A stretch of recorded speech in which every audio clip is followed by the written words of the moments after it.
Our next distinguished guest is Vance Taylor. Mr. Taylor is the Chief of the Office of Access and Functional Needs at the California Governor Office of Emergency Services. Appointed by former Governor Jerry Brown in 2015 and current Governor Gavin Newsom, Vance leads California's effort to integrate its world-class emergency management and homeland security system to meet individuals with disabilities and people with access or functional needs. Vance is at the forefront of the governor's whole community approach to emergency management and collaborates with local, state, federal partners, nonprofits, and private sector groups. Vance is also responsible for identifying and integrating the needs of underrepresented population throughout every facet of the emergency management process. Vance was born in San Francisco Bay Area. He was diagnosed with muscular dystrophy as a child and uses a power wheelchair. He has worked in Washington, D.C. as an advisor to two different members of Congress, directed security policy at the National Water Association, and been a principal at a top-ranked Homeland Security and Emergency Management consulting firm. Vance is a nationally recognized speaker and advocates for individuals with disabilities. He also has a master's degree in Homeland Security from the University of Connecticut, an undergrad degree from Brigham Young University in Communication. So please join me in welcoming Chief Vance Taylor. Sir, the floor is yours. All right. Thanks very much, Bobby. Appreciate it. And thanks, Levi and Director Lightborn. Certainly appreciate your remarks. Very helpful, great info to have. But, I think I want to start just a little bit by giving my own background. So as Bobby said, I'm a California native. I was born in Santa Rosa. I spent a few years in Sonoma County. Then I moved up north to Humboldt County, and then ended up back in Sonoma County. Along the way, I was diagnosed, as was my sister, with muscular dystrophy. And so I spent the majority of my life using a power wheelchair, which has given me, obviously, a different perspective. And I want to talk a little bit about that perspective today and in the work that we're all, I think, individually and collectively trying to do. I grew up and I was told, hey, and this was really by my mom, who raised us. I was raised in a single parent household. Hey, you can do great things, right? You can work, you can go to college, you can have a family, you can do anything that you want to do. Those opportunities exist. And at the time, I really felt like, I wanted to believe her because I wanted those things to be true. But the reality was that I couldn't see people like me doing those things. I didn't know anybody who had a disability, who had gone to college, or who had professional success. I didn't know husbands and fathers who fulfilled their roles sitting in a wheelchair. And so it was this hope that what she was saying was true. And so I pushed. And when I graduated at 17, I took the plunge and I moved out of state to go to college, which turned out to be an incredible experience. Like most college experience, I think you could say it was the best of times, it was the worst of times. depending on the day, but overall just a wonderful experience. I remember having worked really hard trying to ensure that I could use that university experience as a springboard to be able to attain professional success. And I remember recruiters came to college my senior year, and I applied for a position, 200 applicants. They said they gave 20 interviews. I was one of the individuals selected for an interview. I remember being in the hallway with the other applicants, all of us being very nervous. And the interviewer came out and said, "Vance Taylor?" I said, "That's me." And the applicant that the interviewer was expecting to see was obviously not what I was. And he said, wait, no, I meant Vance Taylor. I said, "Yeah, it's not a common name. I'm the only one. That's me." And he kept looking at the resume and looking at me and looking at the resume and looking at me. And it was clear that he didn't understand how you could have this great academic resume and these other achievements that I'd had in college, and yet do those things from a wheelchair. And so right away I thought, well, I got to win this guy over. And so I tried to be funny and make him laugh and put him at ease. And in the course of the interview, he asked several inappropriate questions about my disability, about how I get ready in the morning, about transportation, about things that you're not supposed to be asking. In fact, illegal to ask. And yet there I was, understanding that this was the gatekeeper between all that I wanted in life at that time, or that feeling of, boy, I worked so hard for nothing. And so even though I knew it was wrong to be asked those questions, but I answered them. And I went on as best I could. And at the end of the interview, he said, "I want you to know I was really surprised when I saw you had a disability." And I was, "Oh, really? I didn't even notice. But I played it so cool, you know." And he said, "I think you're perfect for this job, but I have concerns that because of your disability, you won't be able to do it. And so, thanks, but we're going to go another way." And I remember thinking, this is not a construction job that I was applying for. It was as a financial analyst, right?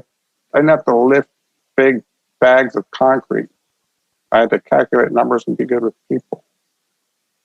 Two things that I excelled at. And I ended up feeling like being dejected. I remember calling my mom and just saying, it was a lie, right? I was told that if I work hard, that if I push, that I can achieve my dreams. And yet I did everything I was supposed to. And just because I'm in a wheelchair, that was taken from me. And I sat in that feeling for a little bit. And then I remember having this moment of clarity, right? This understanding that I couldn't let somebody else take away my dreams. And so I decided that what I would do is I would work even harder. So that I became so ridiculously overqualified for whatever job I wanted that there would be no way that I could be denied work again. And I enrolled in a master's program. There was an MBA program. After a year, I decided to take some time off to get some work experience. I did what now seems like a crazy thing. I flew 3,000 miles across the country to Washington, D.C., where I knew 0 people, and I interned for a member of Congress. And it was an unpaid internship. It was supposed to last for 3 months. And that's only because I only had enough money to stay out there for 3 months. I remember feeling that weight on my shoulders, knowing that I had to prove that I could work as hard. But because of my disability, there would be those who looked at me and didn't believe that I could achieve the same as them. There might even be some who were there who saw my disability and assumed that that's how I'd gotten the opportunity. And so the interns would usually come in from 10 to 3, I think it was, or 10 to 4. And I showed up at 8 o'clock every day. And I never left before 6. And I remember the staff in the office would say, hey, you don't have to work these crazy hours, you know. I would say, well, you work those hours. I'm a part of this team. And so a month and a half in, there was an opening for a staff member there. And out of all the interns, guess which one they offered the job to? Right? It was me. And it was that sense of, if you work hard enough, if you push hard enough, that you really can do these things. And I remember I was going down the hall of the Cannon House office building, and I turned around a corner, and I literally ran into a gentleman in a wheelchair. Our chairs literally collided. And it turns out that he was a congressman from Rhode Island, the only member of the House of Representatives that used the wheelchair. His name was Jim Langevin. And Jim asked, well, hey, who are you? Where are you from? What do you do? I told him, I just got a job here, you know. He said, I want you to come see me. And so he talked to the scheduler and said, get him in here.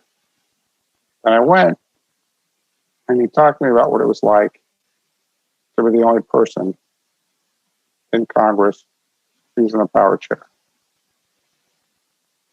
And he talked about what it was like to not be able to see others like him trying to do those things and succeed the way he was trying to succeed. And when things got hard for me, I remember thinking, you know, Jim can do it. I can do it. And a lot of times that would give me a boost I needed. Now, I blinked, and 13 years passed. And in those 13 years, I met the love of my life. We got married. We had 2 children. I'd gotten a master's in Homeland Security. I'd worked for 2 different members of Congress. I led security policy at a National Trade Association. And I became a partner at a ranked Homeland Security and Emergency Management consulting firm. And we felt like, our family felt like, we were happy. We were doing good work. We loved our house. Kids loved their school. And then I got a phone call from California, and the governor was looking to appoint someone as chief of the Office of Access and Functional Needs. Because the governor said, but we understand as a state that there are inequities in the way disasters impact different populations. There was an understanding that whenever something bad happens, whether it's a fire, a flood, pandemic, that the individuals who are hit the hardest are people with disabilities, older adults, anyone with an access or functional need. And so the offer was made, come to California and serve in this capacity. And I said, I'll only do it if I know that you're serious. If this is window dressing, I'm not going to take a pay cut and move 3,000 miles and have my family leave everything they know. And I was assured this was real. So I came out. And a month in, we responded to the third and fifth worst fires in state history. And I saw firsthand what it was like to go to a shelter and not have that shelter be accessible. And I saw with my own eyes what it was like to have people who needed accessible resources like showers, and they didn't have them. And I saw the pain and the despair that comes as a consequence of those gaps. And in doing my work, I realized very quickly that nobody was trying to be exclusive. Nobody was trying to create a gap. Nobody wanted to marginalize entire populations or members of the community. But what happened was that the people that were making these plans, salt of the earth folks, oftentimes were former military, or police officers, or first responder types, who never had a lived experience with an access or functional need. And so they came at things from their own lived perspective, which is very different from the perspective of someone who has that lived experience. When I go into a room, I'm automatically looking for access. Are there stairs? Is there a ramp? Are the aisles cluttered?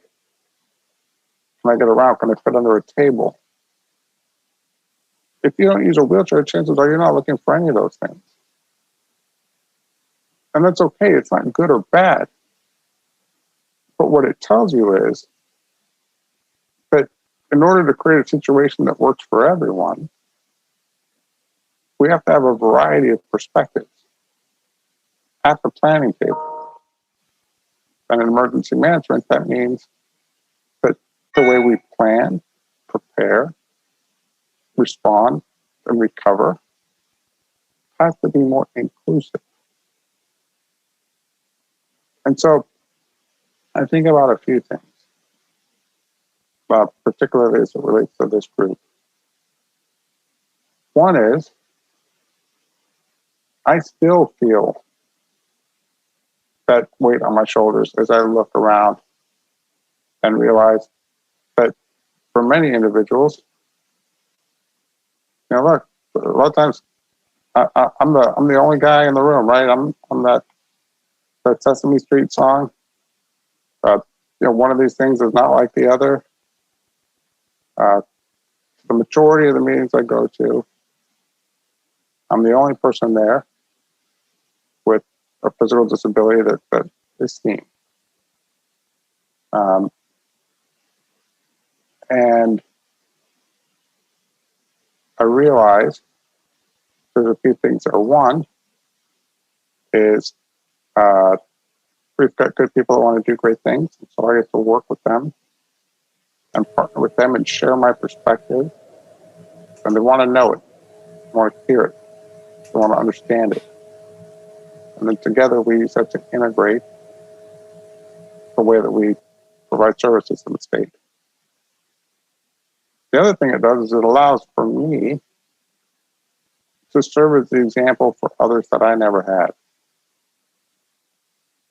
And I think that you can't underestimate the power of representation and example of just seeing people that are like you.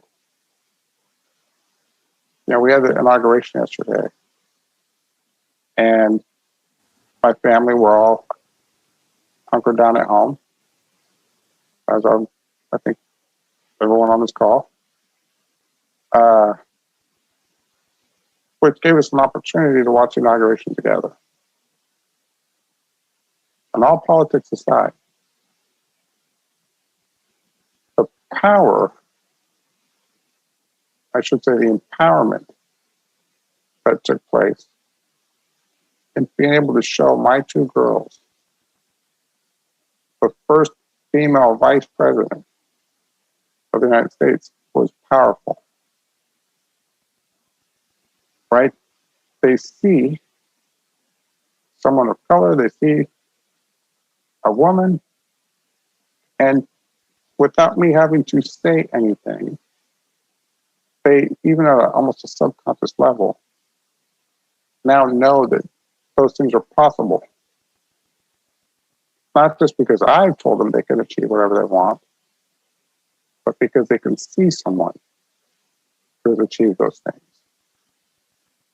So when you get into work, you know, let's think about that. Let's look around and see who's here and who's not here. And if what we're finding is that there's a dearth of individuals with disabilities, then we need to think about the way that we recruit our talent, the way that we interview people, the way that we hire and retain, and of course promote people with disabilities. I've never accepted when I hear somebody say, well, the reason why we don't have more employees with disabilities is because we can't find talented or capable applicants with disabilities. I refuse to believe that. If we're not finding applicants with disabilities who are qualified in large enough numbers, it's because we're not recruiting right. It could be because what we're putting in the job descriptions or requirements, the duty statements, are making those individuals feel excluded from the process. Like on one of our duty statements, it says you have to be able to lift, I think it's like 50 pounds. Well, we have a lot of jobs at our agency that you would never have to lift 50 pounds, right? But if I were just to read that, I would think, well, I guess I can't apply to that. So, you know, let's think about those things. Levi, you were talking about reasonable accommodations. Let's remember that it's a hard thing for me to go and ask you for a reasonable accommodation. That there's stress and worry and vulnerability associated with that. But I'm telling you, I can't do something, and I'm scared that if you and I can't figure something out, maybe I won't be able to keep my job. Or I'm scared that somebody else is going to find out and think I'm getting special treatment. You know, so let's just keep that in mind as we go through as well. I'm preaching to the choir, I know, but I think as we go through and we integrate our workforce, as we recruit, hire, retain, and promote people with disabilities, as we integrate the products that we develop, which at Cal OES are life-saving products, right? Emergency operation plans, sheltering operations, all these things. Let's do so with a level of understanding and empathy and compassion. And I think let's be proactive, because it's the responsibility of those who are in power, if you will, to reach out and extend themselves, to reach out and lift others. Right? So many times we think it's the other way around. But while we all have to do our part, we all need opportunities as well. I'll close just by saying that whether we're talking about emergency management, COVID, and all these things, or whether we're talking about providing reasonable accommodations, or whether we're talking about having broader and greater representation in our workforces, everyone on this meeting has a role to play. Each individual that's on the Zoom meeting right now has an opportunity to be the right person at the right time in the lives of our colleagues and future colleagues. I think back so many times, what if I had never rounded that corner and bumped into Jim Langevin? What if I had lost that opportunity to have him as a mentor? When the hard times came and I had no one to think of, would I have been able to get through? I don't know. That's a tough question to answer. We get to play that role in the lives of other people. We get to be a trusted partner and friend. We get to be a trusted colleague. We get to be the one to help someone feel welcome and accepted, and to take people who have been marginalized and let them know you belong. And that, to me, is a privilege, and it's an honor. So you lift, and I'll lift, and together we'll all ascend. Thank you. Thank you, Vance. That was just terrific presentation. You articulated many of the concerns faced by many of our folks that are in the audience today. So thank you for sharing that. Do you have a few minutes to take some Q&As? Yeah, happy to. Great. Susan? Yes, I will get started. We have a question about, have you written a book, or have you written anything that we can read about your life and your experiences? Do you have anything published or available? Not published. Nothing published. Vance, do you have any advice? Because as someone who considers herself an activist and an advocate, I'm often concerned about making people that I'm, speaking to feel uncomfortable, like I'm attacking them, or that they're feeling criticized by showing new perspectives, by trying to kind of open their brain a little bit.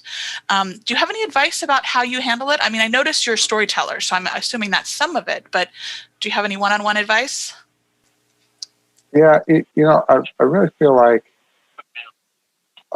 first off, overall, I think people are good. That's just my own kind of feeling and philosophy. And because of that, I think that they can feel your sincerity. And so there's a difference to me between identifying a gap, right, stating a need, kind of talking about, say, this is the current landscape. I think you can do that without attacking or being overly aggressive. I think that it's also important to recognize, and I certainly do it when I talk about these things, that it's really easy, I think, for people to feel like they're being criticized, right? Which is why I'm really quick to say things like, you've got these salt of the earth people. When I was talking about emergency managers who just had a different perspective, right? That they were coming up with the best plans they could, but because they didn't have a broader perspective, the plans they developed had gaps. And then outlining the value of having more perspectives at the table and as a part of that process. To me, that states that there are gaps, right? That there's an issue. That we have to be broader, we have to partner, we have to do outreach. But it's different than me saying something critical of the individuals who are doing the planning right now. Because I think that, again, as I said, good people trying to do good things. So I think just kind of separating, here's what the problem is, or what the gap is, from a statement about an individual is really important. And then I always feel like we get further with partnership, right? It can't be your plan. It can't be my plan. Has to be our It's got plan. to be our plan, right? Thank you so much. Do we have anybody else that wants to ask Vance a question? Yes, I do. Hi there, I'm Tracy Threlfall with Prison Industry Authority, and I want to thank you for a fantastic talk today. One of my takeaways that I got from this was rejection is the universe's protection. Because had you gotten that job that you wanted, the one where they made you feel so terrible, where would you be today? And so that was a very inspiring, as it's saying in the chat. You mentioned outreach and recruitment. And do you have any suggestions on how we can do a better job of that in reaching? Are there certain agencies or things that you would suggest putting in the duty statements that would create a more inclusive environment specifically? Yeah, so I think that there's a couple of things, and thank you. I appreciate your comment. That was very kind. So I think when we talk about recruiting, let me just tell you, like from the emergency management perspective, we try and get emergency information out to the community, right? We want people to know what's a disaster, what should they do, where should they go, but we want them to be informed. What we've found is we're far more effective when we partner with the community-based organizations that serve the individual populations we're trying to reach out to. And so if we partner, let's say, with the Council for Developmental Disabilities or CFILC, right, Foundation for Independent Living Centers, and we provide them with emergency information that they then push out through their networks, we find that water then gets to the end of the road. Not only does information get in the hands of people we want, but they receive it from a trusted source. And so somebody might get something like, hey, Vance Taylor, who's that, right? Callow, yes, I don't know. But if they get it from a community-based organization that they know and trust, then they're much more likely to do something with it. So on the recruitment side, I think we do a great job of posting on CalHR, but do we reach out to community-based organizations and other agencies that specifically work, serve, and provide resources for people with disabilities? Because we can, and through that partnership, more people with disabilities will become aware of the opportunities in state government that exist for them. So recruitment was part of your question. What was the other half of your question? Duty statements. Yeah, one of the things that I think is interesting is, I think we can all say that we don't always review the duty statements as regularly as we probably should, right? And so I think just setting up a regular review and including in that review either individuals at your agency with disabilities, using the DACs, and or using, again, trusted partners from the community to look at that, to have more eyes on it, I think is really important. And it's one of those things where it's really important to remind people, hey, we're looking for feedback and input and recommendations. And we'll take that and we have a process to work through for it. But not that you're driving the train, right? So you don't ever want somebody to feel like, okay, well, I'm writing all the new duty statement, right? Again, it doesn't work that way. These things are collaborative and we have a respective process, but we want to have more perspectives as a part of that process. Thank you. It's very helpful. And we have one more question in the comments from Tina. Are you a motivational speaker, Vance? Well, I'll leave it to you to tell me if I'm motivational or not, but I do a fair amount of speaking, and I've done that for many years. There was a time where that was basically what I did, was go to different groups and conferences and organizations, and I would speak, and that was a lot of fun. Travel a lot, and right now it's kind of fun because I can do it all on Zoom, right? So I can go to 3 different places today on Zoom. During non-COVID times, I spent a lot of time going up and down the state talking about these issues, particularly on the emergency management side. But yeah, happy to talk to any of your groups or organizations or partner with you in any way. I wanted to add, Tina, also, and this kind of amplifies our sentiment about your presentation today, what Tina had stated. Tina said, Vance, you're really inspiring. I like that you are constantly helping people understand and empathize with people with any sort of disability. However, you are strong, powerful, and have no excuses, and that you're even not afraid of getting special treatment. You're such a role model.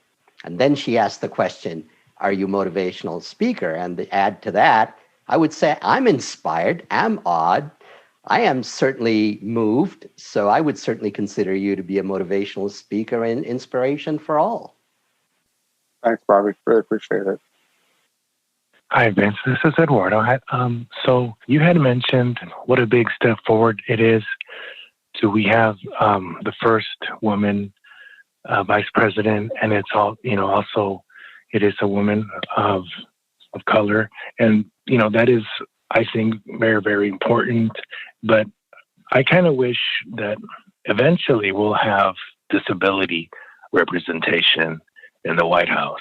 So this is our first, I'm just throwing this out there, our first blind president. I don't know. I kind of wish that one day we'll get there. So that's just my take on that. Thank you.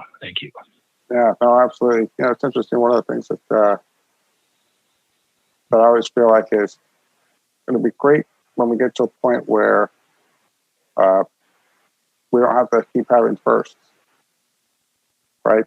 But yes, but things like color and ethnicity and gender orientation or identification, all these things, I think the sooner we get to where we just have a broader representation, the better we're all going to be and the better for it. I'm excited about that president with a disability, though, because then I think we'll have even more ramps everywhere. And what I want to add to Eduardo's comment is that we did have presidents that were in wheelchairs, but they hid their disability instead of showing it to the world. And hopefully someday that line is going to be invisible, that we're not going to be afraid to show any kind of disability, mental or otherwise. So we look forward to that day. But I do have another question for you, Vance. I know COVID-19 had presented certain amount of challenges to the community of access and functional needs people. During last year, we had a lot of wildfires. Add to that, we had COVID-19. It's challenging enough to house and shelter people when they are the victim of the wildfires. How did you handle, or your agency handle, housing and sheltering people, the wildfire victims, during this COVID-19 who also needed the access and functional needs? Yeah, so it's a great question, and it's one of the things we're really concerned about. Obviously, because of COVID, we moved away from congregate sheltering. We didn't want to put lots of people in a confined space. And so we moved to what we called non-congregate sheltering, which really just meant we're moving to hotels and motels, and in some cases, even university dormitories. Now, at first blush, you think, oh, that's great, right? I'd rather be in a hotel than in a shelter somewhere, right? But you have to take a step back for a minute. Let's think. A hotel is great if you have transportation, you can get to and from a store, and you have resources to buy groceries and food, and you can prepare that food by yourself. And if you have that transportation to get to and from work or medical appointments or anywhere else you need to go. But if you don't, then essentially what a hotel does is it strands you somewhere. And without providing those meals, like when you go to a shelter, there's 3 meals a day and there's snacks everywhere, and it's easy for people to access. And if somebody's not eating, then one of the shelter volunteers, it's really easy for them to see, oh, well, that person hasn't eaten all day. Let's ask or check in if they're okay. But in a non-congregate sheltering environment, you don't have eyes on people. And so it was challenging because what we had to do was find a way to ensure that, one, we knew where people were. And two, that we were able to provide daily wellness checks, because just because somebody's fine today doesn't mean that they're going to be okay in 2 days. And we wanted to make sure also that as a part of those wellness checks, we weren't just asking about, do you have what you need, durable medical equipment or otherwise, but that we were also asking questions like, when's the last time you ate? And so it would happen as we started going through this process. But you can imagine on the front end, there were a lot of gaps, right? Trying to figure something out in real time is not easy, especially when you've got COVID, which impacted all 40 million Californians at the same time. And at one point, we had 28 major declared wildfires burning at the same time up and down the state. And so trying to figure this all out was a challenge. And so it would happen to where we'd get a phone call and find out there's a group of people at this hotel and they haven't eaten in 2 days. And thankfully, we work with Red Cross, we work with local government, we work with community-based organizations, we work with all the partners and resources we had access to. And we were able to develop a system to where people would go to one central spot to be assigned essentially a hotel. Then we'd have their info, we'd know where they were, and we could track and follow through to make sure they were getting what they needed. Like all operations, it wasn't perfect, but it was certainly much improved and much more refined. And we feel much better about moving forward. For whatever reason, if we're going to have to use a non-congregate setting again, but we've now got a system and a model in place. But yeah, it was a tremendous concern. We want people to be healthy and safe and secure, and we also want for them to be able to maintain their independence. And those services and resources need to be provided in a way that enables them to maintain their dignity as well. So that's what we strive for. Thank you, Vance. Really appreciate the response. You have been very generous with your time. It's been outstanding presentation. So I want to thank you on behalf of SDAC. We may have some additional questions that may come through our chat directly. Would it be okay if we forward it to you for a response at a later time? Yeah, absolutely. Great. Absolutely. Well, thank you again for joining us, SDAC. It's been fantastic.